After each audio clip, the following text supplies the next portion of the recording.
So அதனால நான் இங்கே தப்பு சொல்ல முடியாது. ஒரு சைட்லேருந்து பார்த்தா எல்லாருடைய ஆதங்கம் வந்து அவங்க சைட்லேருந்து பார்த்தா நியாயமாக தான் இருக்கும். ஸோ டெஃபினெட்லி இது நல்ல படைப்பு தான். ஸோ கண்டிப்பாக இது நல்லபடியாக பேசப்படும். இது சினிமாவா தியேட்டரா எப்படி பிஸ்னஸ் ஆகுதுன்னு எனக்கு தெரியாது.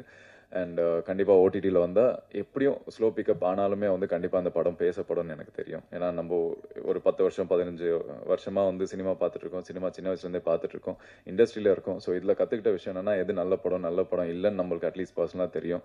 நான் நடித்த படங்களாக இருந்தாலுமே நான் வந்து நல்ல கிரிட்டிக்காக தான் பார்ப்பேன். என்னோட படம்ன்றதால நான் பெருசாலாம் வந்து மார்க்கெட் பண்ண நான் ஆசைப்பட மாட்டேன். ஸோ நல்ல படம் பண்ணியிருக்கீங்க. பிரேக் கிடைக்கிறதுக்கு கண்டிப்பாக டைம் எடுக்கும். இல்லைனா இந்த படமே பெரிய வெற்றியாக கூட அமையும். அது நம்ம கையில் இல்லை. ஏன்னா இன்னைக்கு நிறைய படங்கள் எனக்கு கிட்டத்தட்ட ஒரு 6-7 படங்கள், ஒரு 2 வெப் சீரிஸ் இது எல்லாமே இன்னும் பெண்டிங்கில் இருக்குது. பெரிய பெரிய ப்ரொடியூசர்ஸ் தான், பெரிய பெரிய டைரக்டர்ஸ் தான். இருந்தாலும் அவங்களே வந்து சினிமா வந்து இன்னைக்கு என்னன்னு தெரியாமல் புரியாமல் இருக்காங்க.